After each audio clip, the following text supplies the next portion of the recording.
बिस्मिल्लाहिर्रहमानिर्रहीम अस्सलामु अलैकुम students, this is Atif Ahmad your physics teacher.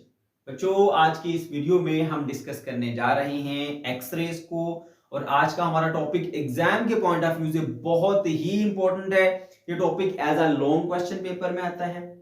इसके अलावा यहाँ से शॉर्ट क्वेश्चंस, कंसेप्चुअल क्वेश्चंस और एमसीक्यूज भी पेपर में पूछे जाते हैं।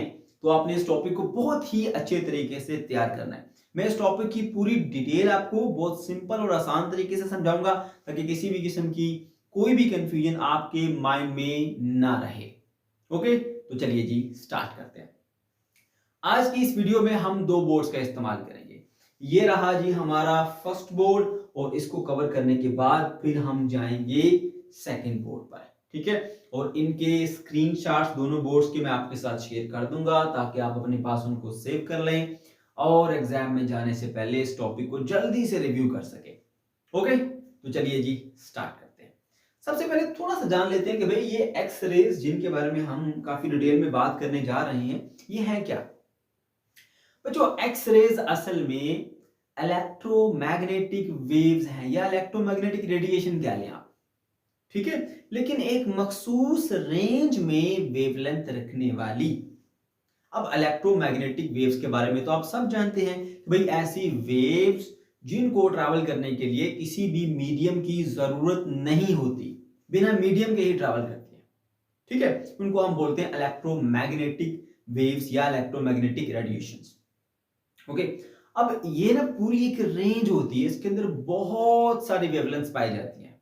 ठीक है, तो फिर हमने क्या किया, इस इलेक्ट्रोमैग्नेटिक वेव के स्पेक्ट्रम को जो पूरी एक रेंज पाई जाती है मुख्तलिफ वेवलेंथ रखने वाली रेडिएशंस की, इसको हमने ग्रुप्स में डिवाइड कर लिया था। ठीक है, आपको पता है एक ग्रुप था जिसका हमने नाम रखा था इंफ्रारेड, किसी को हम बोलते हैं ये माइक्रोवेव्स हैं, किसी को बोलते हैं ये विजिबल रीजन है, किसी को कहते हैं ये रेडियो वेव्स है। इसी तरह से ना इस इलेक्ट्रोमैग्नेटिक वेव के स्पेक्ट्रम में से एक हिस्सा, एक पोर्शन एक्स रेज भी है। ठीक है, तो सबसे पहले हमारे माइंड में एक बात आ गई कि एक्स रेज असल में है क्या। एक्स रेज इलेक्ट्रोमैग्नेटिक रेडिएशंस हैं। ठीक है, और ये हाई एनर्जी रेडिएशंस होती हैं और एक मखसूस रेंज में इनकी वेवलेंथ होती है। ठीक है, ये बात समझ में आ गई। अब हम थोड़ा और डिटेल में जाते हैं। अब ये जो हमारे पास एक्स रेज है ना, ये ऐसी हाई एनर्जी वाली इलेक्ट्रोमैग्नेटिक वेव्स होती हैं या इलेक्ट्रोमैग्नेटिक रेडिएशंस होती हैं कि जिनकी वेवलेंथ 0.01 नैनोमीटर से लेकर 10 नैनोमीटर के दरमियान होती है। ठीक है, तो सिंपली वो इलेक्ट्रोमैग्नेटिक वेव्स कि जिनकी वेवलेंथ 0.01 नैनोमीटर से लेकर 10 नैनोमीटर के दरमियान पाई जाएगी, उसको हम बोलेंगे एक्स रेज। ठीक है बच्चों, अब थोड़ा सा आपको आइडिया मिल गया होगा कि असल में ये एक्स रेज होती क्या है। ये वही एक्स रेज हैं जो हम इस्तेमाल करते हैं मेडिकल की फील्ड के अंदर। जैसे अगर किसी का हाथ में कोई मसला आ जाए, फ्रैक्चर हो जाए, पांव फ्रैक्चर हो जाए, गिर जाए कहीं से आप, तो आप एक्सरे कराते हैं ना, जो कि आपको नजर आ रहा होता है। एक वो फोटोग्राफिक प्लेट होती है। ठीक है, उसके ऊपर आपकी जो बूंस है उसका पूरा एक जो डायग्राम है वो बन जाता है, जहां पे फ्रैक्चर है वो क्लियर वहां से नजर आ जाता है। तो ये वही एक्स रेज है। ठीक है, जो हम मेडिकल फील्ड में अक्सर जो है वो देखते हैं, यूज करते हैं। ओके जी, अब इनको ना अच्छे से समझने से पहले ना आपको इनर शेल ट्रांजिशन का सही से पता होना चाहिए, इनर शेल ट्रांजिशन वाला कॉन्सेप्ट। ठीक है ना, तभी आप एक्स रेज को अच्छे से समझ पाएंगे क्योंकि इनका आपस में बड़ा गहरा लिंक है। तो पहले जरा आ जाते हैं जी हम इनर शेल ट्रांजिशन के ऊपर। ठीक है, अब बच्चों हमारे पास हाइड्रोजन की अगर हम बात कर लें, या हम हीलियम की बात कर लें, या हम लिथियम की बात कर लें, ये बहुत छोटे छोटे से एटम्स हैं। ठीक है, और इनके न्यूक्लियस के अंदर जैसे हाइड्रोजन में एक प्रोटॉन है, ठीक है, हीलियम में 2 है, लिथियम में 3 है। तो इस तरह एक एक दो दो तीन तीन इसके अंदर प्रोटॉन पाए जाते हैं। तो इनका जो न्यूक्लियस होता है ना, वो कुछ ज्यादा स्ट्रॉन्ग नहीं होता। जैसे मैंने यहाँ पे एक पिक्चर दिखाई है, जैसे ये हाइड्रोजन का है, एक ही इसके अंदर प्रोटॉन है। ठीक है, तो इसका जो न्यूक्लियस होता है ना, ज्यादा पावरफुल नहीं होता। अब इलेक्ट्रॉन भी हाइड्रोजन में एक ही होता है, वो जो कि इसके अराउंड ऐसे रिवॉल्व कर रहा होता है। ठीक है, तो इस न्यूक्लियस की ना इस इलेक्ट्रॉन के ऊपर एक ग्रिप होती है, उसने इसको पकड़ के रखा होता है। लेकिन क्योंकि छोटे एटम्स जो होते हैं उनके न्यूक्लियस में प्रोटॉन बहुत कम होते हैं, तो वो इतने पावरफुल नहीं होते, वो ज्यादा मजबूती से इलेक्ट्रॉन को जकड़ नहीं सकते। ठीक है। तो फिर क्या होता है, हम एनर्जी देते हैं इस इलेक्ट्रॉन को, वो एनर्जी एब्जॉर्ब करता है और थोड़ी सी एनर्जी देने से ही इलेक्ट्रॉन जो है वो इस लेवल को छोड़ देता है और बड़े लेवल में चला जाता है, यानी एटम एक्साइटेड स्टेट में चला जाता है। मैंने क्या बताया कि जो छोटे एटम्स होते हैं उनके न्यूक्लियस इतने पावरफुल नहीं होते कि वो इलेक्ट्रॉन को बहुत मजबूती से ग्रिप करके रख पाए, वजह उनके अंदर प्रोटॉन की कमी। ठीक है ना। अच्छा, तो फिर होता यूं है कि हम जब इसको एनर्जी देते हैं तो बहुत ज्यादा एनर्जी अगर नहीं भी देते तो कम एनर्जी से भी काम चल जाता है, वो इलेक्ट्रॉन ये एनर्जी अब्सॉर्ब करके इस लेवल को छोड़ के इससे बड़े लेवल में चला जाता है। ठीक है, एटम को आपने एक्साइट करा दिया। अब जब एटम एक्साइटेड स्टेट में जाता है, ठीक है, तो ये तो इसकी टेम्परेरी स्टेट होती है, वापस तो उसने आना ही आना होता है। जब वहां से वापस आएगा तो वापस आते हुए क्या होता है, वो जब वापस ग्राउंड स्टेट में आएगा तो वो एनर्जी इमिट करता है। अब यहाँ पे एक बात याद रखिएगा, बहुत अहम बात बता रहा हूं, याद रखिएगा। जब आपने इलेक्ट्रॉन को इस लेवल से इस लेवल में भेजना है तो जितना इन दो एनर्जी लेवल का डिफरेंस है उतनी ही एनर्जी आपको देनी पड़ेगी इसे। ठीक है, ओके, आपने एनर्जी दे दी उसको यहां पर। ठीक है, अब जब वापस यहां से ग्राउंड स्टेट में आएगा ना तो उतनी ही एनर्जी वो एमिट भी करेगा जितनी एब्जॉर्ब की थी और हाई स्टेट में गया था, उतनी ही एमिट करेगा, वापस ग्राउंड स्टेट में आएगा। ये बातें जरूरी है जो आपको मैं पहले समझा रहा हूं। ठीक है ना। अच्छा, तो इसका मतलब यह है कि भाई आपके पास ये जो छोटे वाले एटम्स हैं, जैसे हाइड्रोजन है, जैसे लिथियम है, इनको एक्साइट करना मसला ही कोई नहीं है। थोड़ी सी एनर्जी दो उनको, उनका इलेक्ट्रॉन वो एनर्जी एब्जॉर्ब करेगा, एब्जॉर्ब करके ऊपर हाई स्टेट में चला जाएगा, वापस ग्राउंड स्टेट में आएगा तो वो एनर्जी एमिट करता हुआ जाएगा। अब क्योंकि थोड़ी एनर्जी दी थी इसने तो एमिट भी थोड़ी एनर्जी करेगा। अब यहां से जो आपके पास फोटॉन इमिट होकर आ रहा है ना, वो लो एनर्जी फोटॉन होता है। ठीक है, लेकिन अगर आप इसकी बजाय हैवी एटम्स ले लेते हैं, ठीक है, जैसे मोलिब्डेनियम है, ये आ गया हमारे पास। ठीक है, अब इसका जो एटॉमिक नंबर होता है वो 50 होता है, तो मतलब इसके तो न्यूक्लियस में भाई 50 प्रोटॉन होंगे, बड़ा पावरफुल न्यूक्लियस है। ठीक है, हाइड्रोजन के मुकाबले में उसमें तो बेचारे के पास सिर्फ एक ही प्रोटॉन था, इसके पास 50 है। ठीक है, तो उसी हिसाब से उसके पास इलेक्ट्रॉन भी होते हैं, वो इलेक्ट्रॉन फिर इस तरह से डिफरेंट ऑर्बिट्स के अंदर रिवॉल्व कर रहे होते हैं। ठीक है, मुख्तलिफ ऑर्बिट जैसे के, एल, एम, एन, ओ, इस तरह से इलेक्ट्रॉन जो है वैसे डिस्ट्रीब्यूट। अब ये बड़ा बड़ा हमारे पास एटम आ गया, हैवी एटम आ गया। ठीक है, 50 इसका जो है वो हमारे पास एटॉमिक नंबर था। तो उसके मुताबिक देखा आपने, ये इसके इलेक्ट्रॉन सारे जो है वो डिफरेंट ऑर्बिट्स के अंदर रिवॉल्व कर रहे हैं। के शेल भी इसका एग्जिस्ट करता है, एल भी है, एम भी है, एन भी है, ओ भी है। बात को समझ रहे हैं? तो यहां तक ऐसे हैं। अच्छा, अब इसके अंदर देखो, इसमें भी अगर हम आउटर इलेक्ट्रॉन की बात करें जो सबसे आखिरी शेल में है, तो वो क्योंकि न्यूक्लियस से बहुत ज्यादा दूर है तो उसके ऊपर न्यूक्लियस की कोई खास ग्रिप नहीं है, तो इसको भी निकालना कोई ज्यादा मुश्किल काम नहीं है। आप थोड़ी सी एनर्जी देंगे तो ये यहां से निकल जाएगा, या इसको आप एटम को एक्साइट कराना चाहते हैं तो आप इसको एक्साइट करा सकते हो। ठीक है, और जैसे जैसे आप इनर शेल की तरफ जाना शुरू हो जाते हो, अब आपका इलेक्ट्रॉन न्यूक्लियस से करीब होता जा रहा है, फासले कम होते जा रहे हैं। जब फासले कम होते जा रहे हैं तो अब न्यूक्लियस की इलेक्ट्रॉन के ऊपर जो ग्रिप है ना वो मजबूत होती चली जाती है। ठीक है, तो अब जो इनर शेल इलेक्ट्रॉन है अगर आप उसको निकालना चाहते हो तो भाई अब आसान नहीं है, वो बहुत करीब है न्यूक्लियस के, और न्यूक्लियस स्ट्रॉन्ग है, उसकी बड़ी पकड़ है, मजबूत पकड़ है उसके ऊपर। अब यहां से अगर इसको हटाना है और किसी ऊपर वाले शेल में लेकर जाना है तो भैया बहुत आपको एनर्जी लगाना पड़ेगी। बात समझ रहे हो ना? तो ये जो इनर शेल का इलेक्ट्रॉन होता है ना बड़े एटम्स के अंदर, जैसे ये पर मैंने एग्जांपल दे दी, ठीक है ना, एक एटम जिसका एटॉमिक नंबर 50 है, उसका न्यूक्लियस हैवी न्यूक्लियस है। ठीक है, उसने करीबी इलेक्ट्रॉन को बड़ी मजबूती से पकड़ के रखा हुआ है। यहां से अगर आप इस इलेक्ट्रॉन को निकाल के ऊपर लेके जाना चाहते हो, एटम को एक्साइट कराना चाहते हो, तो भाई आपको बहुत ज्यादा एनर्जी की जरूरत पड़ेगी। लेकिन अगर आप ऐसा कर देते हो, इसको बहुत ज्यादा एनर्जी दे देते हो और इसको एक शेल से किसी और शेल में भेज देते हो, एटम को एक्साइट करा देते हो, फर्ज कर लो एटम को आप एक्साइट करा देते हो, यहां से इस शेल से आपने इलेक्ट्रॉन को निकाल दिया, ठीक है, उसको एटम को एक्साइट करा दिया आपने, जो कि आपको बहुत ज्यादा एनर्जी देके मिलेगी। जब वापस एटम आएगा ग्राउंड स्टेट में, जब एटम वापस आएगा ग्राउंड स्टेट में तो वो उतनी ही एनर्जी एमिट करेगा, उतनी एनर्जी का फोटॉन एमिट करेगा जितनी उसने एब्जॉर्ब करके इस लेवल से ऊपर जाना था। बात समझ रहे हो? ठीक है। तो इस तरह से जो आपके पास बड़े एटम्स होते हैं उनके जो इनर शेल हैं उनको वहां से इलेक्ट्रॉन को रिमूव करके ऊपर ले जाना किसी शेल में या उसको निकाल देना, उसके लिए आपको ह्यूज अमाउंट ऑफ एनर्जी चाहिए होती है। और अगर आप इस तरह से ऐसा कर लेते हो, एटम को एक्साइट करा देते हो, तो जब वापस एटम डी एक्साइट होगा, इलेक्ट्रॉन वापस अपने शेल में आएगा, वो ग्राउंड स्टेट में आएगा, तो वो बहुत बड़ी एनर्जी का फोटोन इमिट करेगा। ठीक है। तो ये जो हमारे पास फोटोन आते हैं ना, वो हमारे पास इस एक्स रेज की रेंज के अंदर आ जाते हैं। ठीक है। तो इनर शेल ट्रांजिशन से हम एक्स रेज को प्रोड्यूस कराते हैं, इसलिए आपको कंसेप्ट देना जरूरी है। अब मैंने आपको क्या सिखाया, मैं आपको जल्दी से रिवाइज कराता हूं। मैंने आपको ये बताया छोटे एटम्स होते हैं, उनका जो न्यूक्लियस होता है, ठीक है, कमजोर न्यूक्लियस होता है, उसको कम एनर्जी भी देंगे, इलेक्ट्रॉन जो एक्साइट हो जाएगा, वापस ग्राउंड स्टेट में आएगा, एनर्जी इमिट करेगा फोटोन की सूरत में, लेकिन वो फोटोन हमारे पास लो एनर्जी फोटोन होगा।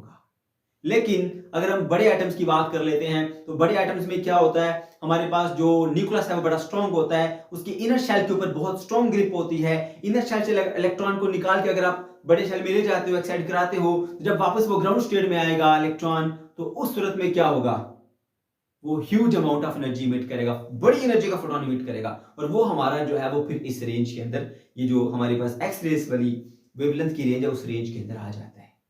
ठीक है। अब पेपर में लिखना कैसे है उसको भी जरा देख लीजिए, जल्दी जल्दी से इसको देख लेते हैं। Inner shell transition and characteristic x rays. The transition of electron in the hydrogen or the lighter element results in the emission of spectral lines in the infrared, visible or ultraviolet region।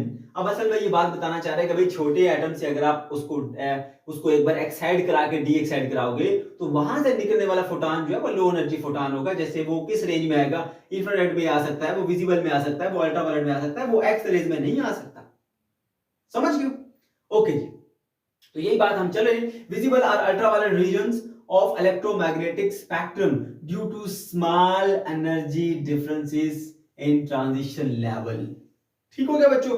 तो जो बात आपको मैंने पहले समझाई थी छोटे atom के बारे में, वही बात यहां पर मैंने लिखी भी है, आप पेपर में इसको लिख सकते हैं इनर शेल ट्रांजिशन के पोर्शन में। ओके।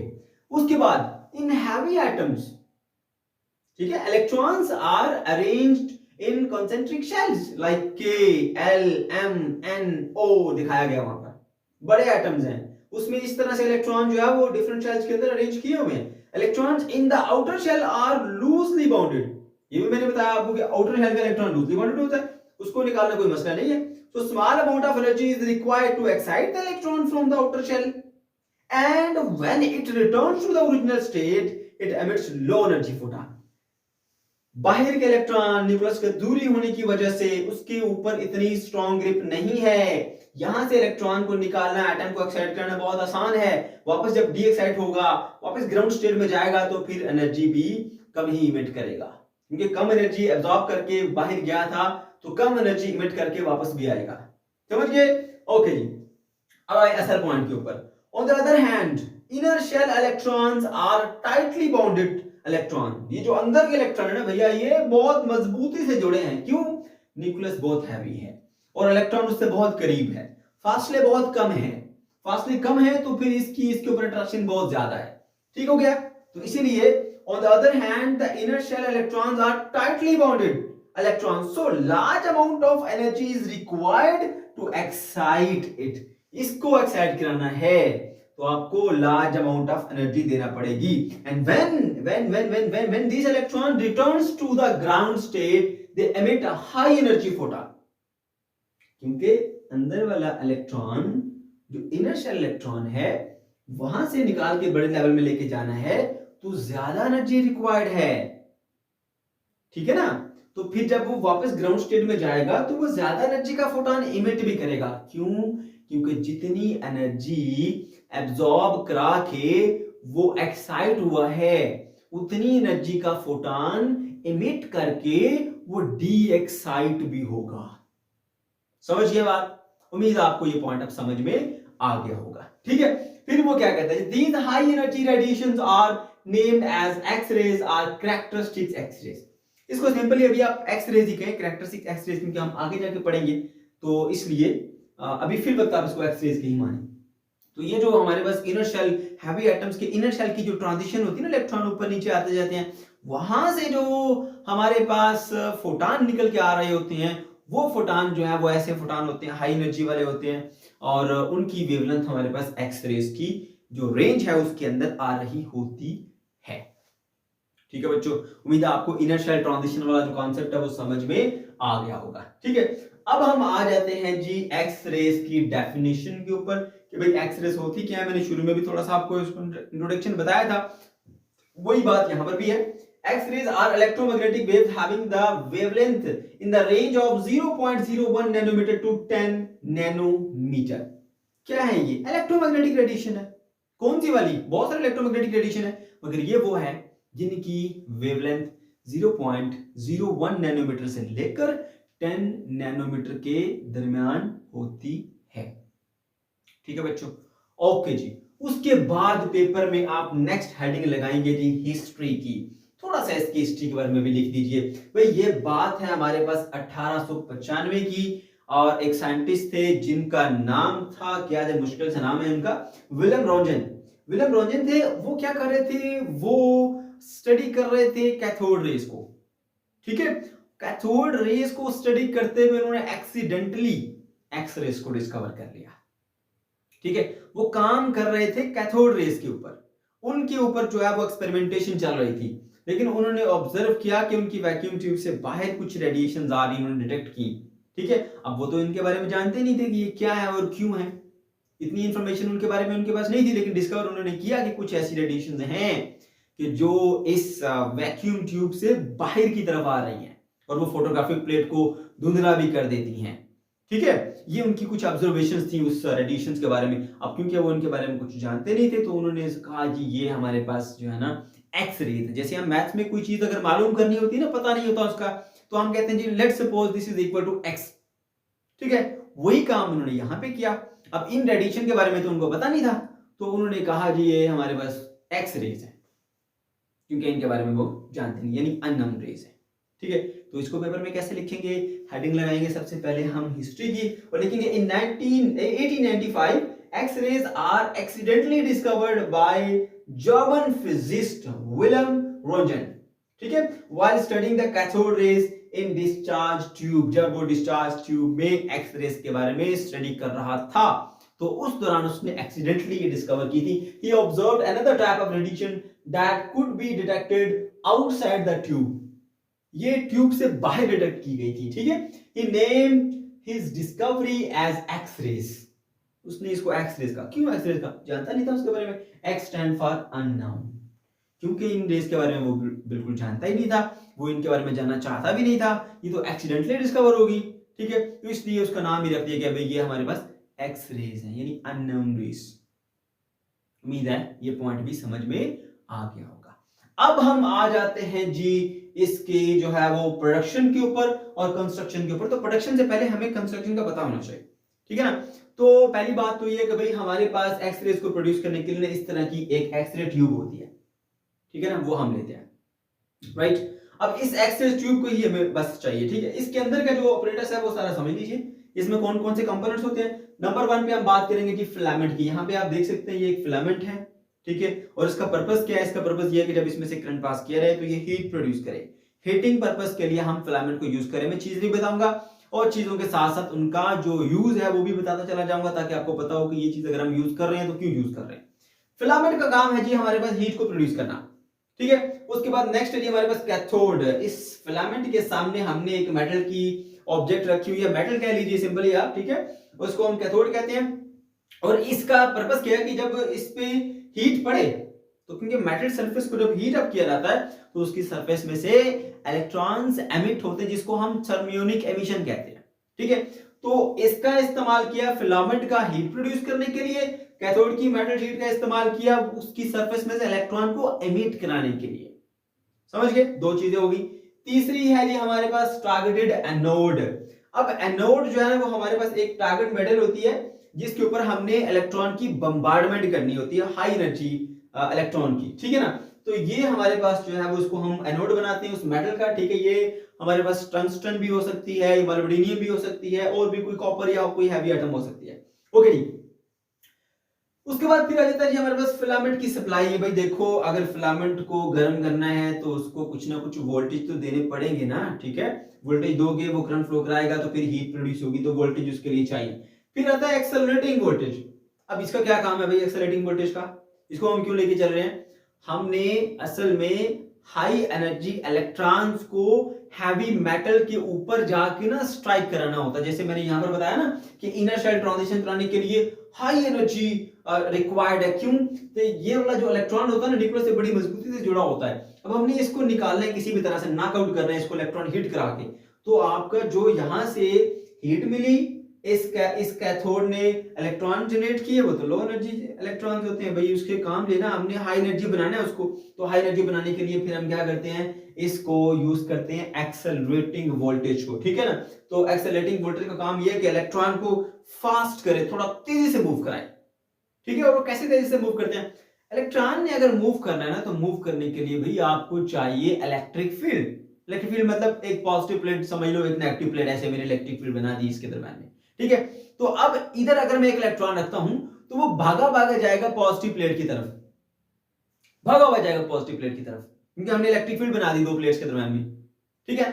अब जितनी स्ट्रॉन्ग फील्ड करते जाओगे, उतनी तेजी से इलेक्ट्रॉन भागा हुआ उधर जाएगा, और जितनी तेजी से इलेक्ट्रॉन भागा हुआ उधर जाएगा, उतनी ज्यादा उसके पास एनर्जी होती है। जैसे एक बाल को मैं आपकी तरफ फेंकता हूं, अगर मैं आहिस्ता से फेंकता हूं आपके सर की तरफ, तो आपको ज्यादा चोट नहीं लगेगी। अगर वही बाल मैं थोड़ी तेजी से फेंकता हूं, तो आपको थोड़ी चोट लगेगी। और अगर मैं फुल स्पीड से फेंकूं, तो आपको अच्छा खासा मतलब डैमेज कर सकती है वो बाल, है ना। तो उसकी वेलोसिटी से ही उसकी एनर्जी का पता चल जाएगा आपको, राइट। ऐसे ही आपने जब इलेक्ट्रॉन को फास्ट कराना होता है ना, तो स्ट्रॉन्ग इलेक्ट्रिक फील्ड दे देते हो। तो इसलिए हम हाई वोल्टेज का इस्तेमाल करते हैं और एक ऐसी इलेक्ट्रिक फील्ड क्रिएट करते हैं। देख सकते हैं आप यहाँ पे, इधर से ये कैथोड से जुड़ी होगी, इधर से ये एनोड से जुड़ी होगी, इसके दरम्यान ऐसी इलेक्ट्रिक फील्ड बन गई। यहां से इलेक्ट्रॉन प्रोड्यूस हुआ थर्मियोनिक इमिशन से, वो इलेक्ट्रॉन भागा भागा उधर जाएगा। ये पर्पस है हमारे पास एक्सेलरेटिंग वोल्टेज का। इलेक्ट्रॉन प्रोड्यूस तो हो गया, अब उसको भगाना भी है, तेज तेज चलो भाई, भागते हुए जाओ, उड़ते हुए जाओ, ओके। उसके बाद फिर हम बात कर लेते हैं जी कूलिंग सिस्टम की। इसकी जरूरत क्यों पड़ती है? तो ये जो हमारा टारगेटेड मटेरियल है ना, ये गर्म हो जाता है, ठीक है। तो उसको थोड़ा ठंडा रखने के लिए मुख्तलिफ तरीके होते हैं। कोई रोटर भी यूज करते हैं, उसको घुमाते रहते हैं, एनोड को रोटेटिंग एनोड यूज करते हैं। कुछ लोग कुछ जो है वो इसके अंदर वाटर को पास कराते हैं, ताकि वाटर पास करे थोड़ा कूल डाउन हो जाए। क्योंकि वाटर एक ऐसा ऐसा हमारे पास समझ लीजिए केमिकल है जो बहुत ज्यादा हीट को एब्जॉर्ब करके बहुत कम टेम्परेचर बढ़ाता है। तो इसके पास एबिलिटी होती है कि वो हीट को एब्जॉर्ब कर लेता है। इसलिए उसको कूल करने के लिए हम इधर से वाटर एंटर करते हैं, इधर से वाटर को हम निकाल देते हैं। मुख्तलिफ प्रोसेस है, रोटर भी होता है और भी बहुत सारे तरीके हैं। तो ये कूलिंग सिस्टम एक होता है, बस आप इतना समझ लीजिए। ये चीज हमारे काम की नहीं, बस इतना समझ लीजिए कूलिंग सिस्टम लगा होता है इसमें, राइट। तो ये तो थे जी हमारे पास कंस्ट्रक्शन के। हमने जब एक्स रेज को प्रोड्यूस करना है, तो पहले हमें जो एक्स रे ट्यूब है उसका तारुफ होना चाहिए, इसमें कौन कौन से पार्ट हैं और कैसे ये काम करेगी, ओके। अब हम आ जाते हैं जी प्रोडक्शन ऑफ एक्स रेज पर, कि एक्स रेज को प्रोड्यूस किया कैसे जाएगा, ठीक है। तो देखिए, सबसे पहला काम कि भाई ये जो आपके पास फिलामेंट है, इसको दे दो वोल्टेज। मैंने उसको वीएफ कहा ताकि पता लगे ये वो वोल्टेज जो कि फिलामेंट को हमने दी है, ठीक है ना। वोल्टेज दे दो, वो इसमें से करंट पास कराएगा। और करंट का एक हीटिंग इफेक्ट होता है कि जब करंट पास करता है ना मेटल में से, तो वो हीट प्रोड्यूस करता है। आपने ऑब्जर्व किया होगा, बल्ब 10-15 मिनट चलेगा, उसके ऊपर हाथ लगाओ, बहुत गर्म हो जाता है। टीवी चलाओ, गर्म हो जाता है। लैपटॉप चलाओ, गर्म हो जाता है। क्यों? जब करंट फ्लो करता है, तो करंट का इफेक्ट होता है हीट प्रोड्यूस करना, हीटिंग इफेक्ट जिसे कहते हैं। तो भाई यहां से जब इसमें से करंट पास करेगा, ठीक है, तो ये हीट प्रोड्यूस करेगा, गर्म हो जाएगा, वो हीट मिलेगी इस कैथोड को। और क्योंकि वो मेटल का बना हुआ है, तो थर्मियोनिक इमिशन के प्रोसेस से उसमें से इलेक्ट्रॉन्स निकलना शुरू हो जाएंगे। अब हमने क्या करना होता है, ये जो इलेक्ट्रॉन यहां से निकल रहे हैं ना, इन इलेक्ट्रॉन के पास एनर्जी बहुत कम होती है। हमने इनको हाई एनर्जी इलेक्ट्रॉन बना के सीधा मेटल की सरफेस पर फेंकना है। ये हमारे पास वो मेटल सरफेस है, मोलिब्डेनम की बनी होती है, या कॉपर की, या टंगस्टन की, कोई भी मटेरियल आप ले सकते हैं, हैवी मेटल, ठीक है ना। तो हम क्या करते हैं जी, यहां से इलेक्ट्रॉन, इसने फिलामेंट ने हीट अप किया, इस कैथोड वाली मेटल ने इलेक्ट्रॉन को एमिट किया, वो लो एनर्जी फोटोन था। यहां पे हमने एक्सेलरेटिंग वोल्टेज दी है, ये हाई वोल्टेज VH, जिन्होंने हमारे इलेक्ट्रॉन को सही पटक के मारा इसके ऊपर, मतलब हाई वेलोसिटी से फेंका उसके ऊपर, समझ रहे हो ना। तो ये जब इसने पढ़ा इसको ऐसे तेजी से गया इसकी तरफ, ठीक है, तो फिर यहां से एक्सरेज निकलती है। बात समझ रहे हो? यहां से इलेक्ट्रॉन को एक्सेलरेट करने के लिए एक्सेलरेटिंग वोल्टेज अप्लाई कर दिए और ये इलेक्ट्रॉन भागा भागा गया एनोड की तरफ। ये पॉजिटिव वाला साइड होता है, तो इलेक्ट्रॉन पर नेगेटिव चार्ज होता है, इस पर पॉजिटिव चार्ज होता है, तो भागा भागा जाएगा।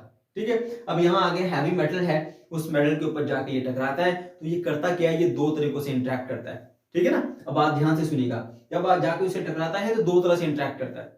कुछ इलेक्ट्रॉन ऐसे होते हैं उसके पास जाके स्लो डाउन हो जाते हैं, उससे भी एक्सरेज प्रोड्यूस होती है। कुछ इलेक्ट्रॉन ऐसे होते हैं जो सीधा जाके इलेक्ट्रॉन इनर्शियल इलेक्ट्रॉन को हिट करते हैं और वहां से उसको नॉकआउट कर देते हैं। ठीक है ना, नॉकआउट करा के फिर ऊपर से इलेक्ट्रॉन बड़े शेल से या किसी करीबी शेल से नीचे आता है, ग्राउंड स्टेट में आता है, मतलब नीचे वाले स्टेट में आता है, तो वो फोटॉन इमिट करता है। वो जो फोटॉन होता है आपके पास, वो हाई एनर्जी फोटॉन आपके पास एक्सरेज कैटेगरीज में आता है। ये दो तरह से आते हैं। ठीक है ना, ये दो तरीके। अभी इन दोनों को हम डिटेल से इसी वीडियो में डिस्कस करेंगे, बस अभी इतना ही सुन लीजिए। पेपर में लिखना कैसे है मुझको देखिए आप जरा। When we supply a voltage to the tungsten filament, a current flow and heats up the cathode C. ठीक है, करंट दिया, हीट अप हुआ, इस कैथोड को उसने गर्म कर दिया। ओके, ठीक है। Electron released due to thermionic emission, इस कैथोड में से इलेक्ट्रॉन रिलीज हो जाएंगे ड्यू टू थर्मियोनिक इमिशन। हम जानते हैं थर्मियोनिक इमिशन क्या होती है, मेटल को गर्म करते हैं, इलेक्ट्रॉन निकल जाते हैं उसमें से। ओके, ठीक हो गया। High voltage VH are used to accelerate these electron. ये जो हाई वोल्टेज आप अप्लाई करते हो, ये तकरीबन 30 टू 150 किलोवाट होते हैं, किलोवाट होते हैं सॉरी, और ये आप जब देते हो तो फिर इलेक्ट्रॉन को हम एक्सेलरेट कराते हैं इसके साथ। ओके, नेक्स्ट पॉइंट क्या है जी, electrons are attracted toward the target anode. अब ये हमारा टारगेट है जिसके ऊपर इलेक्ट्रॉन को जाके बम्बार्डमेंट करनी होती है हमने इसके ऊपर। ठीक है, और यही तरीका कि हम हाई एनर्जी इलेक्ट्रॉन की ना सिंपली बम्बार्डमेंट करते हैं किसके ऊपर, हैवी मेटल्स के ऊपर। ठीक है, तो उससे एक्सरेज प्रोड्यूस हो जाती है, बस इतना सा काम है। तो फिर क्या होता है जी, electrons are attracted toward the targeted metal या एनोड कह ले, and hits the target with a high energy. वो हाई एनर्जी के साथ टारगेट को हिट करते हैं। Okay, when such high energy electrons are suddenly stopped by the target, they interact via bremsstrahlung and characteristic interaction. अब ये जो हमारे पास ब्रैमस्टर्लिंग है ना, और जो ये जो हमारे पास कैरेक्टरिस्टिक इंटरेक्शन है, ये क्या होता है इसको भी हम डिटेल से पढ़ेंगे। ये नेक्स्ट बोर्ड नंबर 2 पे जाके हम डिस्कस करेंगे। ठीक है ना, फिर वक्त अब इसको बस इतना सुन लीजिए। जो मैंने आपको दो बातें बताई ना, एक ये तरीका है जिसमें इलेक्ट्रॉन जाके इलेक्ट्रॉन दूसरे इनर्शियल इलेक्ट्रॉन को हिट करता है, फिर एक्सरेज प्रोड्यूस होती है इनर्शियल ट्रांजिशन की वजह से। और दूसरा ये होता है कि पास जाके स्लो डाउन हो जाता है। ठीक है, क्योंकि न्यूक्लियस उस इलेक्ट्रॉन को अट्रैक्ट कर लेता है, तो उससे भी हमारे पास एक्सरेज प्रोड्यूस होती है। ये दो वही कैटेगरीज हैं, ये इलेक्ट्रॉन के स्लो होने वाली, और ये हमारे पास वो कैटेगरी है जिसमें इलेक्ट्रॉन जाके इनर शेल इलेक्ट्रॉन को रिमूव कर देता है, फिर ऊपर वाले शेल से इलेक्ट्रॉन नीचे आता है और फोटॉन को इमिट करता है। बात समझ गए?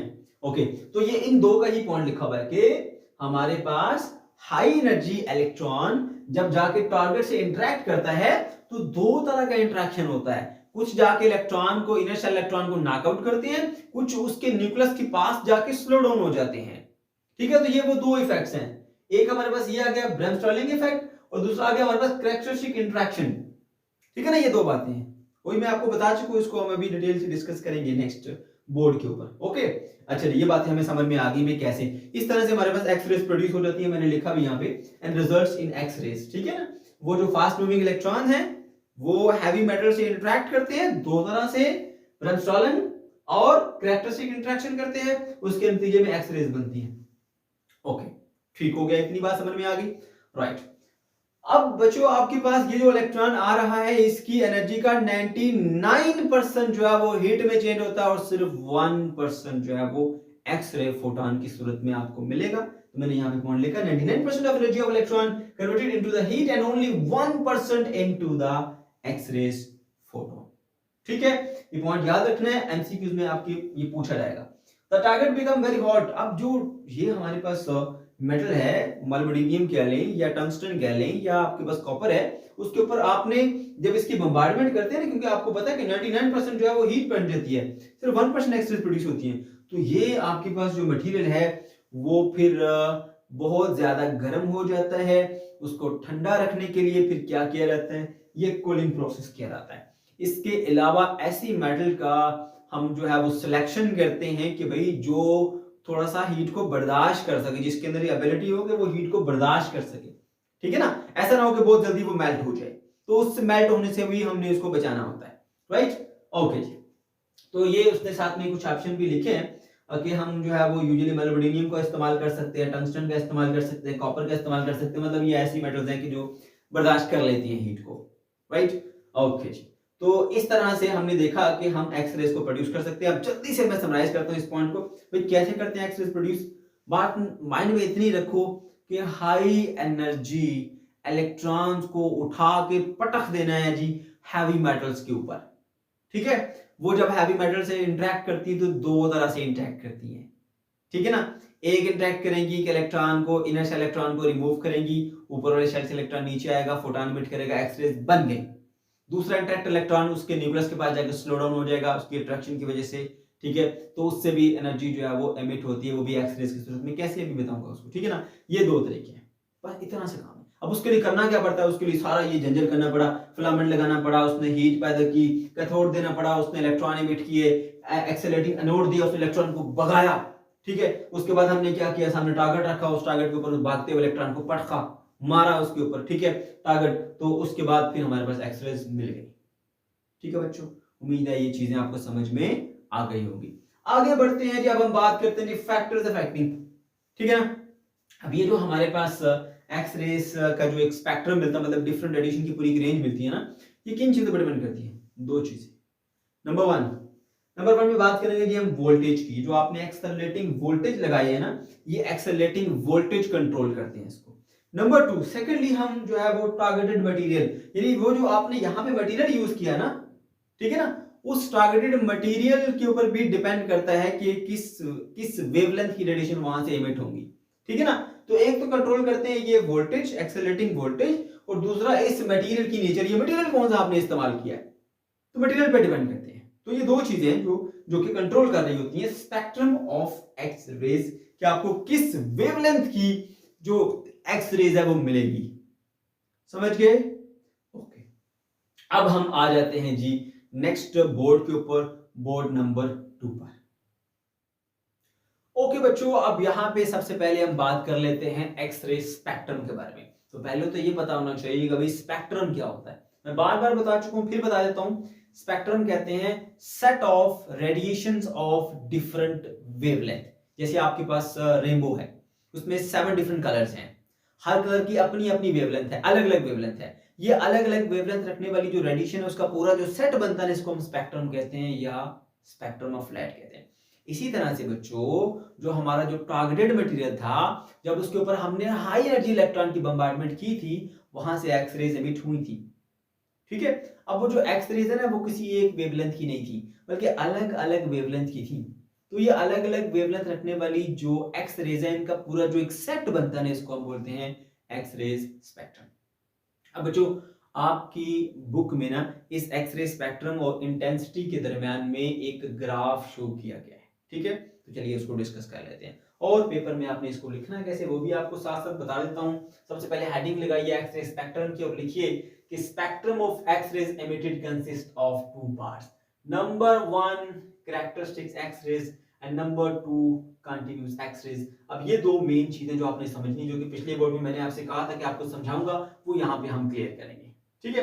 अब देखिए, यहां से लेकर यहां तक इतनी आपके पास जो है वो वैरायटी आ रही है एक्स-रेज की, अलग अलग वेवलेंथ की, पूरी यहां से लेकर यहां तक सारी वेवलेंथ मौजूद है। लेकिन आप ये देख सकते हैं कि इनकी इंटेंसिटी जो है ना वो अलग अलग है। एक आपके पास ये है हमारे पास एक्स-रेज, ठीक है, जिनकी इंटेंसिटी तो लो है, लेकिन पूरी रेंज चलती जा रही है कंटीन्यूअसली, बीच में कोई जो है वो गैप नहीं है, लगातार चलती जा रही चलती जा रही चलती जा रही यहां पे यहां तक, ठीक है। और बीच में कुछ जो पीक्स मिलते हैं आपको, देखें ये एक वेवलेंथ का पीक मिला, फिर ये एक और वेवलेंथ का आपको पीक मिला, एक मखसूस वेवलेंथ का, ठीक है ना। ये तो इसी की बेस के ऊपर ना इन एक्स रेज को दो कैटेगरीज में डिवाइड किया गया। ये जो आपको पीक्स नजर आ रहे हैं ना, जिसको मैंने के अल्फा लिखा और के बीटा लिखा है, इनको बोला जाता है जी कैरेक्टरिस्टिक, ठीक है ना, कैरेक्टरिस्टिक एक्स रेज। और जो यहां से लेके यहां तक पूरी एक सीरीज मिल रही है सारी वेवलेंथ, जिनकी इंटेंसिटी तो लो है, बट पूरी एक सीरीज मिल रही है यहां से लेके यहां तक, कोई बीच में गैप नहीं, कोई मिसिंग नहीं है। इनको हम कंटीन्यूअस कहते हैं, क्योंकि देखो यहां से लेके यहां तक कंटीन्यूअसली ये जो है वो चल रही है, ठीक है ना। जैसे कंटीन्यूअस स्पेक्ट्रम होता है, यहां से लेकर यहां तक बीच में कोई गैप नहीं, सारी की सारी वेवलेंथ में उसमें पाई जा रही है, इसी वजह से हम इसको कंटीन्यूअस भी कहते हैं, ठीक है। ब्रह्मस्टालिंग भी कहते हैं इसको, कंटिन्यूस भी कहते हैं। ब्रह्मस्टालिंग क्यों कहते हैं वो आगे जाके समझाऊंगा आपको, यहाँ तक बस अभी इतना ही मान में रखिए कि भाई ये जो एक्स रेज का स्पेक्ट्रम है इसके दो पार्ट्स हैं। एक पहला पार्ट जिसमें हम कैरेक्टरिस्टिक एक्स रेज की बात करेंगे, दूसरा आपके पास जो है वो आ जाता है जिसको हम कहते हैं कंटिन्यूस एक्स रेज। ठीक है, फिर बता दूं ये जो पीक्स मिल रहे हैं आपको, पीक्स, ठीक है ना, यहाँ पर आपकी बुक के मुताबिक दो बने, मैंने दो ही बनाए हैं, और भी होते हैं, के अल्फा भी होता है, के बीटा भी होता है, के गामा भी होता है, हो सकता है आपको एग्जाम में दे दे वो, तो परेशान नहीं होना। इसी तरह एल अल्फा भी होता है, एल बीटा भी होता है, यानी इस तरह के दो आपको नजर आएंगे, एक यहाँ पे एक आगे भी नजर आ जाएगा आपको, ठीक है ना। तो एल अल्फा एल बीटा भी होता है इसके अंदर, के अल्फा के बीटा भी होता है, के गामा भी होता है, तो ये सब होते हैं। लेकिन आपकी बुक में जितना बताया गया मैं उसी के मुताबिक आपको लेके चलता हूँ, ज्यादा चीजें मैं ऐड नहीं करता ताकि आपको याद करने में दिक्कत ना आए। ओके जी, तो यहाँ पर ये जो पीक्स आपको नजर आ रहे हैं, एक मखसूस वेवलेंथ के पीक्स नजर आ रहे हैं, वो आपके पास कैरेक्टरिस्टिक्स एक्स रेज हैं, और जो यहाँ से लेके यहाँ तक पूरी पूरी रेंज मिल रही कंटिन्यूसली, उसको कंटिन्यूस एक्स रेज हम कहते हैं। यहाँ पर मैंने लिखा भी है, the part consist of the series of peaks, K alpha K beta K gamma में लिख लो वरना इतना ही काफी है, is known as characteristics X rays. इनको कैरेक्टरिस्टिक्स एक्स रेज कहते हैं। क्यों कहते हैं, किस वजह से कहते हैं, वो सब बातें अभी आगे चल के हम डिस्कस करेंगे। Second part consists of the continuous wavelength of X-rays known as Bremsstrahlung X-rays। ये जो यहाँ से लेके यहाँ तक पूरा एक सिलसिला चलता जा रहा है, कोई इसमें गैप नहीं, कोई मिसिंग नहीं है, ठीक है। वो यहाँ से लेके यहाँ तक हमारा सारा जो है ना ब्रह्मस्टालिन, या उसको हम कंटिन्यूस एक्स-रेज कहते हैं। अब हम इन दोनों को जो है वो separately one by one detail के साथ डिस्कस करेंगे। बहुत आसान है, कुछ भी इसके अंदर मुश्किल नहीं है। चलिए जी, सबसे पहले हम बात कर लेते हैं जी कैरेक्टरिस्टिक एक्स-रेज की। मैं आपके माइंड में एक पूरा स्केच बना देता हूं, उसके बाद फिर हम यहां से पढ़ेंगे और कैसे लिखना है पेपर में वो भी हम साथ साथ देखेंगे। देखो भाई, सिंपल सी बात है, जब आपका हाई एनर्जी इलेक्ट्रॉन आता है वो आके इंटरेक्ट करता है, जो मैंने दो इंटरेक्शन बताए थे उस फर्स्ट बोर्ड के ऊपर, जिसमें हमारा पहला था, क्या नाम था उसका, एक कैरेक्टरिस्टिक्स इंटरेक्शन था, दूसरा था ब्रह्मस्टालिंग इंटरेक्शन, ठीक है ना। तो कैरेक्टरिस्टिक इंटरेक्शन असल में यह था कि इलेक्ट्रॉन सीधा आए, जाके इनर शेल इलेक्ट्रॉन को हिट करे और वहां से उसको उड़ा के बाहर फेंके, ठीक है। जब वो उड़ा के उसको बाहर फेंकेगा तो फिर उसके जो करीबी शेल हैं, जो ऊपर वाले, जो हाई एनर्जी वाले शेल हैं, वहां से इलेक्ट्रॉन आएगा और इस मिसिंग जगह को, जो वैकेंसी पैदा की थी, जो इलेक्ट्रॉन यहां से हमने निकाल दिया, किक आउट कर दिया उसको, उसकी जो वैकेंसी प्रोड्यूस हुई थी, जो होल प्रोड्यूस हुआ था, उसको आके फिल करता है। और जब इलेक्ट्रॉन एक हाई एनर्जी लेवल से लो एनर्जी लेवल में आता है तो वो एनर्जी इमिट करता है। और कितनी एनर्जी इमिट करता है, जितना दो एनर्जी लेवल का डिफरेंस होता है, ठीक है। तो ये जो आपको कैरेक्टरिस्टिक्स एक्स रेज मिलती है ना बच्चों, बस इतना सा याद रखो कि इलेक्ट्रॉन जब आता है, कोई फास्ट मूविंग इलेक्ट्रॉन, वो हैवी मेटल के इनर शेल इलेक्ट्रॉन को उठा के बाहर फेंकता है, नॉकआउट करता है, तो फिर उसके जो करीबी हाई शेल हैं, यानी जैसे अगर के से इलेक्ट्रॉन को निकाल दिया तो एल से आके इलेक्ट्रॉन उसको फिल करता है, ठीक है ना। तो उस दौरान फिर उसमें से जो है वो एक जो फोटॉन है वो इमिट होगा, वो हाई एनर्जी फोटॉन होता है और वो एक्स रेज की कैटेगरी में आता है, और उसको हम बोलते हैं जी कैरेक्टरिस्टिक एक्स रे। बस इतना सा काम है, ठीक है, बात समझ गए हो। और जो फोटॉन इमिट होता है वो दो एनर्जी लेवल के डिफरेंस के बराबर एनर्जी रखता है, समझ गए। अब इसको लिखना कैसे पेपर में वो भी साथ साथ बताते जाता हूं ताकि मसला ना हो।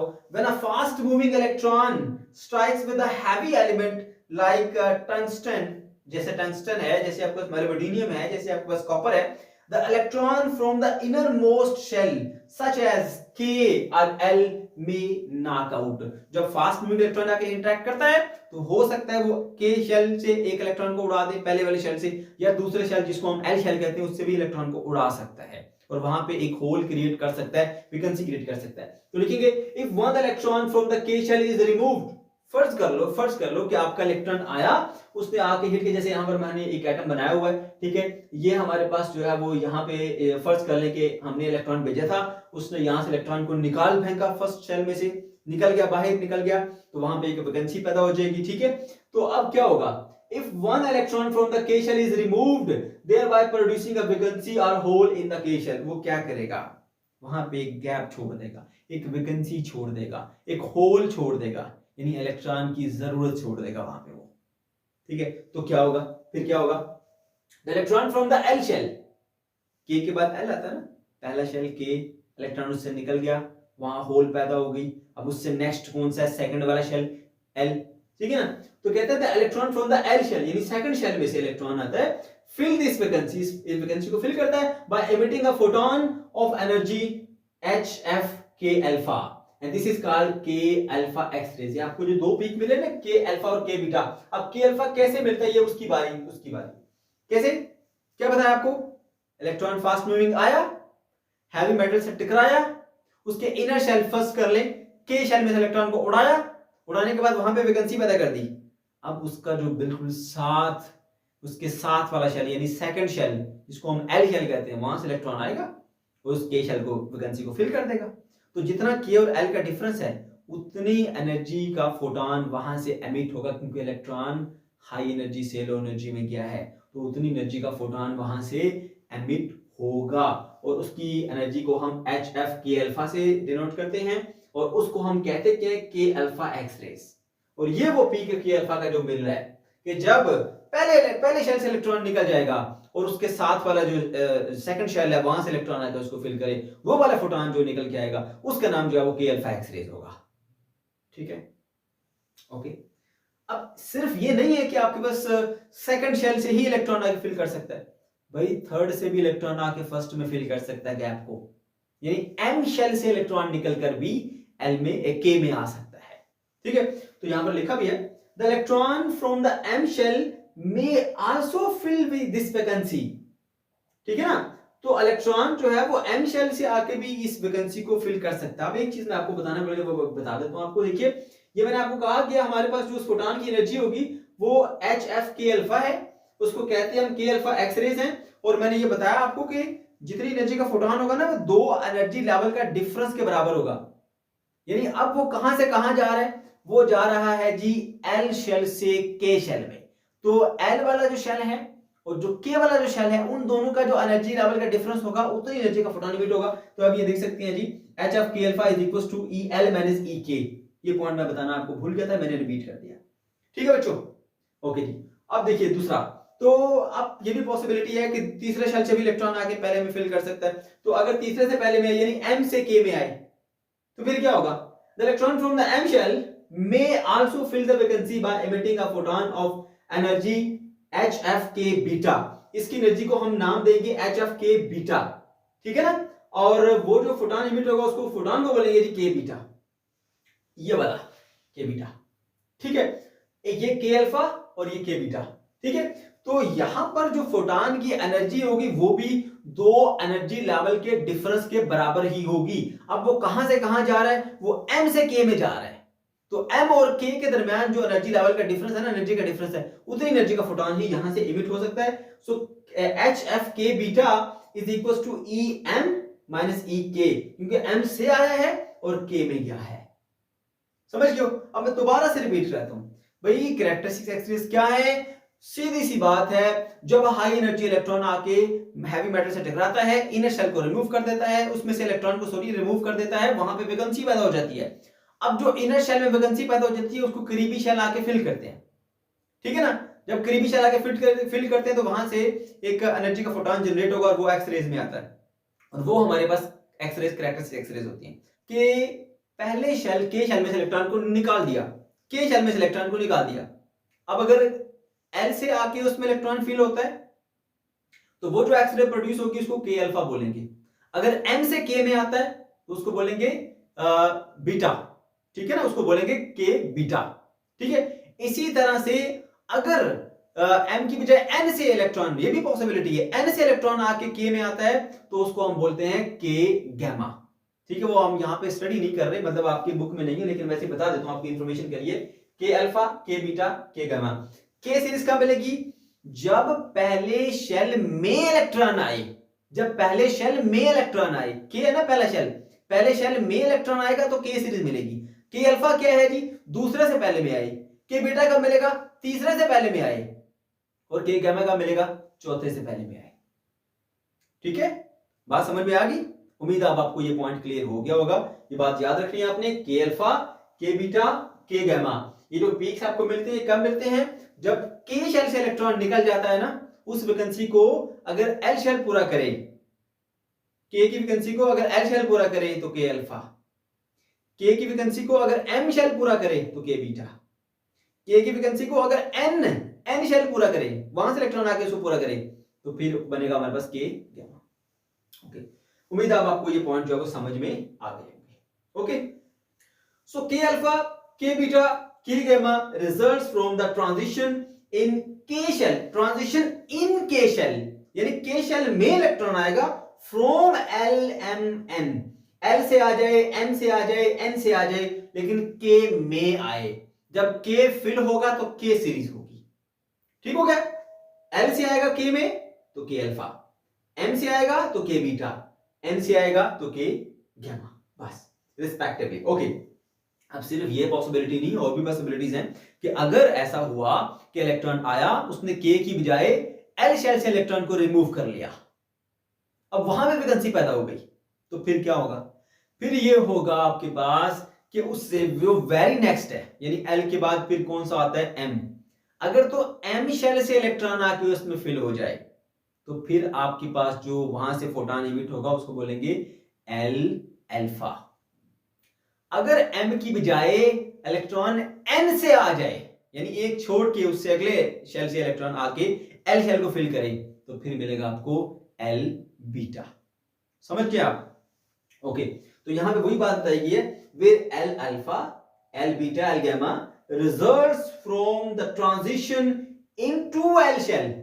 जब इलेक्ट्रॉन एल शेल में आएगा from M and N higher shells, M से आ जाए, एन से आ जाए या हायर शेल से आ जाए, तो आपको जो है वो एल सीरीज मिलेगी। ठीक है ना, रिस्पेक्टिवली। बस बच्चों इतना सा काम है, ये आपके पास कंसेप्ट जो है वो पूरा हो गया। ठीक है, बस इतना याद रखना है कि में आएगा तो के सीरीज चलेगी, एल में आएगा तो एल सीरीज चलेगी। अगर वेरी फर्स्ट से आएगा तो अल्फा, एक छोड़ के आएगा तो बीटा, दो छोड़ के आएगा तो गामा, बस। ठीक है, ओके, तो उम्मीद है आपको ये कॉन्सेप्ट समझ में आ गया होगा। अब यहाँ पे थोड़ी सी मैं ये डायग्राम भी बता देता हूँ। ये देखिए, ये मैंने आपको बताया के alpha, K beta, L alpha, L beta किस तरह से प्रोड्यूस होते हैं। अब ये फर्स्ट कर लीजिए कि यहाँ पर ना ये जो मैंने ग्रीन कलर से शो किया है, ठीक है ना, फर्स्ट कर लीजिए यहाँ पे अभी इलेक्ट्रॉन नहीं है, ये ऐसे कहीं से हमने इसके, ये मॉलिब्डेनियम का एटम है, किसी कोई हैवी एटम है, ये यहाँ से इलेक्ट्रॉन को हमने हिट किया, इसके ऊपर उसने यहाँ से इलेक्ट्रॉन को नॉकआउट कर दिया। अब यहाँ पे वैकेंसी जनरेट हो गई है, ठीक है ना। अब इस वैकेंसी को ये किस शेल में प्रोड्यूस हुई है? के शेल में, तो जो भी फोटोन निकलेगा वो के सीरीज का निकलेगा। ओके, अब ये के शेल में वैकेंसी प्रोड्यूस हुई है। अब अगर इससे वेरी नेक्स्ट यानी के के बाद एल है, एल से अगर इलेक्ट्रॉन यहाँ पे आके फील करता है, इसको यहाँ पे ऐसे इसको फील कर देता है एल शेल से, ठीक है ना, तो ये बन गया हमारे पास के अल्फा, तो के अल्फा यहां से इमिट हो गया। अगर वेरी नेक्स्ट से आए तो अल्फा, एक छोड़ के आए तो बीटा, दो छोड़ के आए तो गामा, बताया था आपको, ठीक है ना। ओके, अब ये इसने फिल कर दिया तो के अल्फा निकला। अगर इसको ये फिल ना करता, मतलब यहां से ये इलेक्ट्रॉन इधर ना आता, बल्कि वो के की बजाय एल शेल, बल्कि एल की बजाय एम शेल से आ जाता, ये एम शेल है, ये के, ये एल, ये एम शेल से इलेक्ट्रॉन आता, यहां से ये इलेक्ट्रॉन निकल जाता और यहां पे आके इसको फिल कर देता है ऐसे। तो अब यहां से एम शेल से ये एक छोड़ के, तो यहां पे क्योंकि फिल तो के ही हुआ है ना, तो के सीरीज चलेगी, लेकिन एक छोड़ के दूसरे से आया तो आपको के बीटा मिलेगा। क्या मिलेगा? के बीटा। ठीक है, मैं यहां पे इसको रिमूव कर देता हूं, दोबारा इलेक्ट्रॉन यहां पे बना देता हूं। ओके, तो ये आपके पास के अल्फा के बीटा की सीरीज आ गई है, सही है ना। ओके, अब देखिए यहां पे फर्स्ट कर ले कि यहीं से इलेक्ट्रॉन जो है वो निकल के इधर आया था, यहीं से इलेक्ट्रॉन निकल के इधर आया था। जब इलेक्ट्रॉन यहां से जाएगा तो यहां पर भी तो वैकेंसी बन जाएगी ना, ठीक है ना। इसने तो इसको फिल कर दिया, ये यहां पे इलेक्ट्रॉन आ गया, ठीक है, और यहां से फोटॉन इमिट भी हो गया के अल्फा, लेकिन यहां पर भी तो एक वैकेंसी प्रोड्यूस हो गई। अब इस वैकेंसी को प्रोड्यूस कर सकते हैं ये इससे वेरी नेक्स्ट शेल, यहां से अगर इलेक्ट्रॉन यूं आता है वेरी नेक्स्ट से, तो आ क्योंकि एल में रहा है तो एल सीरीज चलेगी। तो अगर यहां से एम से एल में आता है तो एल अल्फा।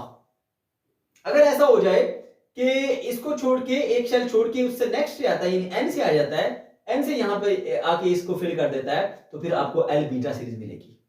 ठीक है, तो यहां पर मैंने ये बनाई हुई शेल, ये के शेल है, ये एल शेल है, ये एम है, ये एन है, ठीक है ना।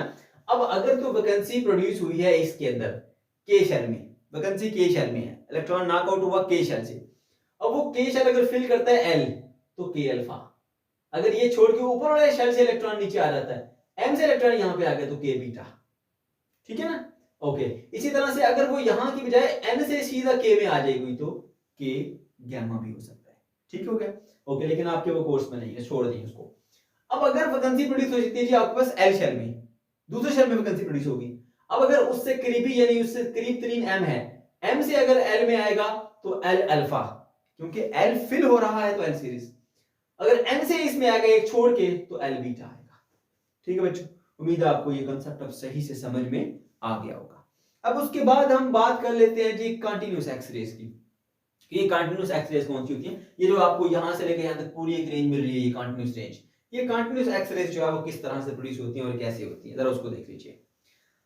कंटिन्यूस एक्स-रेज का ताल्लुक जो है वो है हमारे पास बेसिकली ब्रह्मस्टोलन इफेक्ट के साथ। अब सबसे पहले आपको ये समझना है कि ब्रह्मस्टोलन इफेक्ट होता क्या है। ठीक है ना, ब्रह्मस्टोलन इफेक्ट क्या है पहले उसको जानना है। साथ साथ आपको बताता भी जाता हूं, continuous spectrum is due to the bremsstrahlung effect, इसकी वजह से ही होता है। ओके जी, अब जरा ये समझिए ये क्या है। जो ब्रह्मस्टोलन है ना, ये असल में हमारे पास जो है वो एक जर्मन वर्ड है। ठीक है, ये दो लफ्जों से मिलकर बने हैं।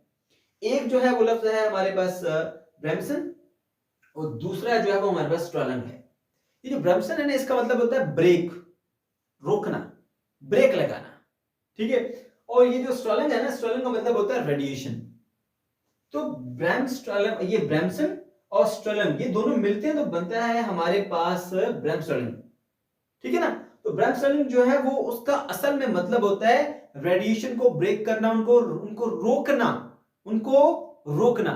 तो रेडिएशन की ब्रेक लगवा देना, रेडिएशन को रोक देना, ये बेसिकली ब्रह्मस्टोलन इफेक्ट कहलाता है। बात समझिए, तो ब्रह्मस्टोलन का मतलब होता है ब्रेकिंग ऑफ रेडिएशन, रेडिएशन को रोकना, उनकी ब्रेक लगा देना। मतलब वो भागी भागी जा रही थी, हमने उनको रोक लिया। ठीक है ना, ये होता है ब्रह्मस्टोलन इफेक्ट। अब किस तरह से जी कंटिन्यूस जो एक्स-रेज है वो प्रोड्यूस होती है, मैंने बताया ये हमारे पास बेसिकली इसमें जो काम कर रहा होता है वो ब्रह्मस्टोलन इफेक्ट काम कर रहा होता है। तो होता क्या है, ये जो फास्ट मूविंग इलेक्ट्रॉन आ रहे हैं ना, फास्ट मूविंग इलेक्ट्रॉन्स इस टारगेट की तरफ, ठीक है ना, ये जब टारगेट से इंटरेक्ट करते हैं तो जो कुछ इलेक्ट्रॉन है वो तो जाके इनर इलेक्ट्रॉन को हिट करके नॉकआउट कर देते हैं, लेकिन जो बाकी बच जाते हैं ना, जो हिट नहीं करते, वो इलेक्ट्रॉन जब न्यूक्लियस के पास से जा रहे होते हैं तो क्योंकि हैवी मेटल्स है, उनके न्यूक्लियस बहुत ज्यादा स्ट्रांग होते हैं, उनकी अट्रैक्शन बहुत ज्यादा होती है, तो वो उनको अपनी तरफ अट्रैक्ट कर लेते हैं या उनको रोक लेते हैं या उनको स्लो डाउन कर देते हैं, उनको उस तरह से स्पीड से आगे जाने नहीं देते। तो वो जो फास्ट मूविंग इलेक्ट्रॉन था ना, उसकी ब्रेक लग गई, उसको रोक लिया किसने? हैवी न्यूक्लियस ने, बहुत स्ट्रांग न्यूक्लियस था ना जो, उसकी ब्रेक लगवा दी उसने उसको रोक लिया। इसी वजह से इसको ब्रह्मस्टोलन इफेक्ट कहते हैं, यानी ब्रेकिंग, रोक लेना, ब्रेक लगा देना।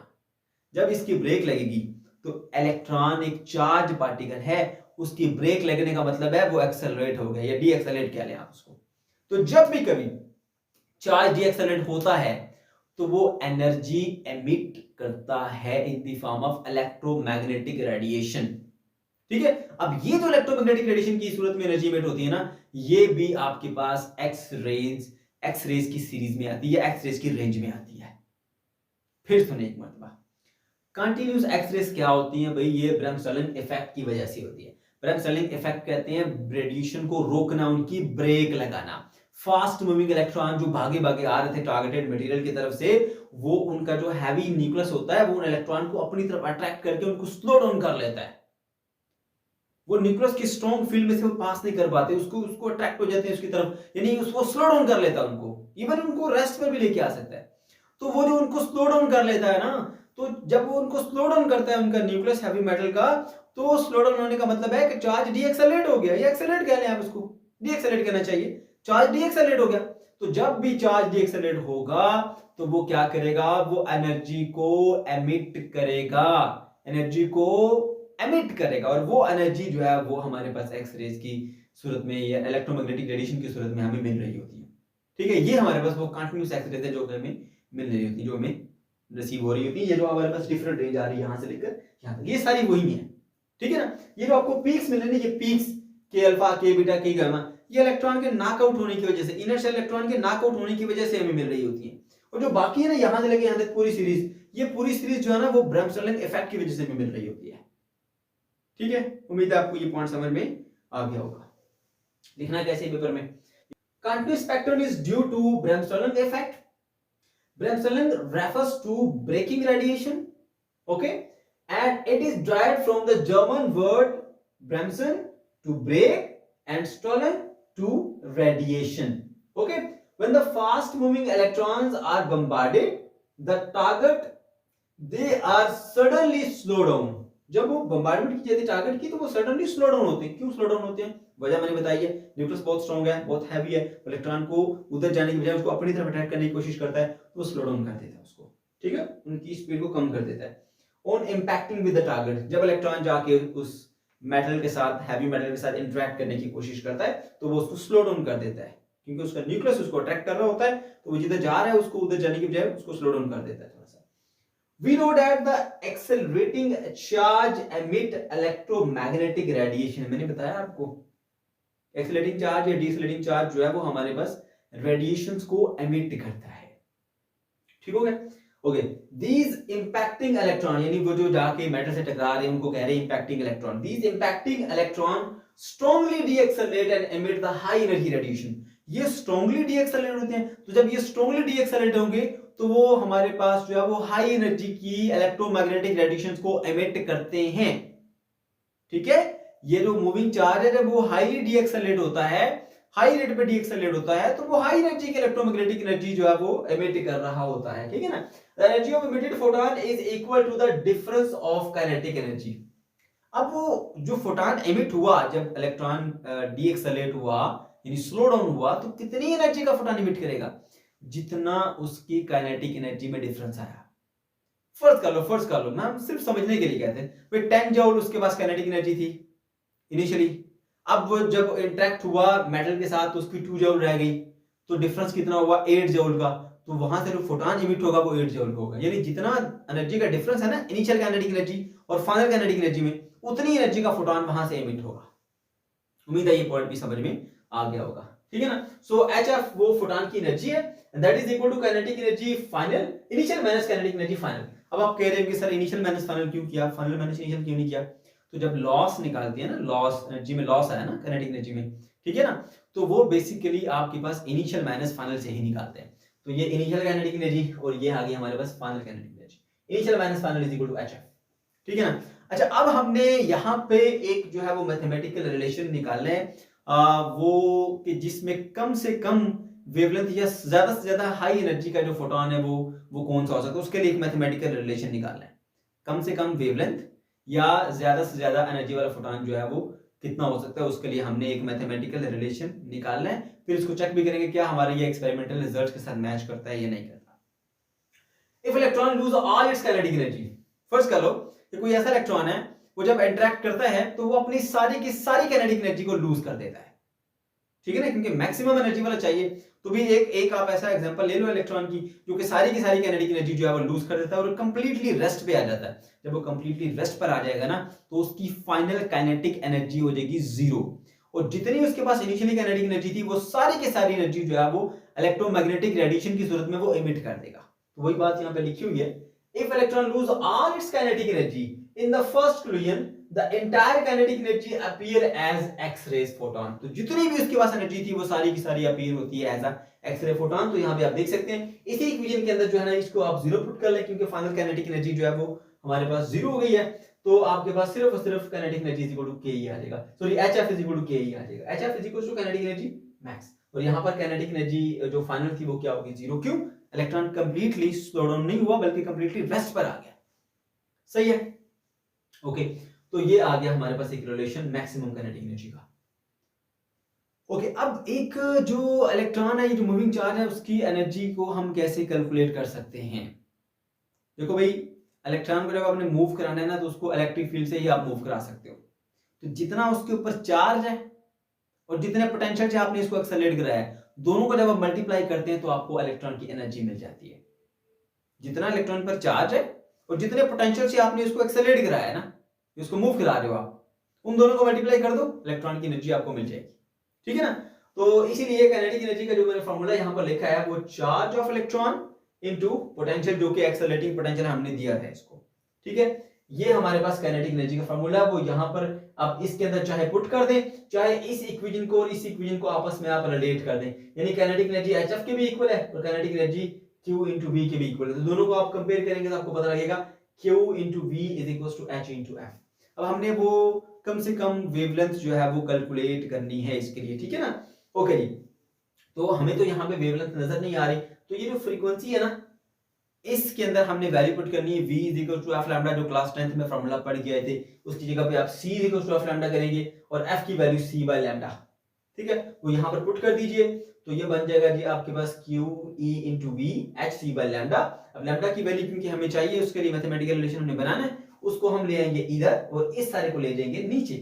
तो lambda is equal to h c by q e into v। अब यहाँ पर जो है वो h प्लैंक्स कांस्टेंट है, c स्पीड ऑफ लाइट है, Q चार्ज ऑफ इलेक्ट्रॉन है और V वो पोटेंशियल एक्सेलरेटिंग पोटेंशियल जिसके साथ हमने इसको एक्सेलरेट कराया था, ठीक है। ओके, तो ये आ गया हमारे पास मैथमेटिकल रिलेशन लैम्डा के लिए, यानी शॉर्टेस्ट जो आपके पास वेवलेंथ थी। अब एक्सपेरिमेंटली जो हमने कैलकुलेट की थी, ठीक है, वो रिलेशन, उसको हमने जब इसके साथ मैच किया तो ये एक्सपेरिमेंटल रिजल्ट्स के साथ बिल्कुल ये फार्मूला मैच कर रहा था, ठीक है। ओके जी, तो ये हमारा फार्मूला बिल्कुल ठीक है, यानी ये इसको हमने कंफर्म भी कर लिया, जो एक्सपेरिमेंटल रिजल्ट्स हैं और जो ये फार्मूला रिजल्ट्स देता है वो दोनों सेम है, ठीक हो गया। ओके जी, अब एक लास्ट में एक दो पॉइंट्स हैं जो कि एक्सप्लेन करते हैं कि भाई हमें जो इसका कंटिन्यूस स्पेक्ट्रम है ना, इसका यहां से लेके यहां तक, वो कंटिन्यूस स्पेक्ट्रम क्यों मिलता है उसके बारे में। तो देखिए उसको भी देख लेते हैं जरा। Electron may suffer number of collisions before comes to rest. This will give rise to the low energy or greater wavelength photons. अब देखिए एक तो केस हमने ये डिस्कस किया था ना कि इलेक्ट्रॉन एक ही बार जो है वो कोलिजन करता है और कंप्लीटली रेस्ट में आ जाता है। हर इलेक्ट्रॉन तो ऐसा नहीं करेगा, कुछ इलेक्ट्रॉन जो है वो मल्टीपल कोलिजन भी करते हैं, तो उसके बारे में बात हो रही है। Electrons may suffer number of collisions before comes to rest. Rest पर आने से पहले वो नंबर ऑफ कोलिजन भी कर सकता है। जरूरी नहीं कि हर इलेक्ट्रॉन आपका एक बार कोलिजन करे और रेस्ट में, नो, पॉसिबल है वो 2 3 4 कोलिजन करे, बहुत सारे कोलिजन करने के बाद वो रेस्ट में आ जाए। तो जो इलेक्ट्रॉन बहुत सारे कोलिजन करने के बाद रेस्ट में आएगा, ठीक है, तो वो उस सूरत में फिर आपको डिफरेंट एनर्जीज मिलेंगी और वो लो एनर्जी होंगे, वो लो एनर्जी फोटॉन्स होंगे। एक तो ये है ना जिसमें वो कंप्लीटली रेस्ट में आता है फर्स्ट कोलिजन में, वो तो सारी की सारी एनर्जी को वो जो है वो एमिट करके आपके पास जो है वो एक हाई एनर्जी का और लोएस्ट वेवलेंथ का फोटॉन बना देता है। दूसरा केस ऐसा कि हर इलेक्ट्रॉन पहली बारी में कोलिजन में रेस्ट पर नहीं आएगा, बहुत सारे मल्टीपल कोलिजन हो सकते हैं और मल्टीपल कोलिजन के बाद फिर वो रेस्ट में आएगा।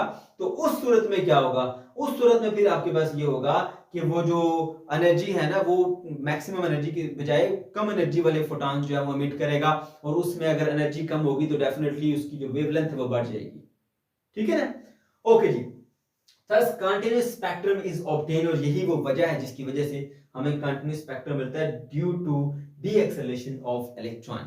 यानी अगर इलेक्ट्रॉन जो है वो फर्स्ट कोलिजन में ही कंप्लीटली रेस्ट पर, तो मिनिमम वेवलेंथ, मैक्सिमम एनर्जी और मैक्सिमम फ्रीक्वेंसी वाला जो आपको एक फोटॉन मिल जाएगा, ठीक है। और अगर ऐसा होता है कि वो मल्टीपल कोलिजन करने के बाद रेस्ट में आता है इलेक्ट्रॉन, तो फिर उसमें ये होगा आपके पास कि जो फोटॉन इमिट होगा वो भी आपके पास मैक्सिमम एनर्जी का नहीं होगा बल्कि उससे कम एनर्जी का होगा और उसकी वेवलेंथ भी ज्यादा होगी, ठीक है बच्चों। तो ये था हमारा आज का टॉपिक। अगर आपको कोई कंफ्यूजन है या किसी किस्म का कोई प्रॉब्लम है तो कमेंट सेक्शन के अंदर आप जरूर पूछ सकते हैं। अल्लाह हाफिज।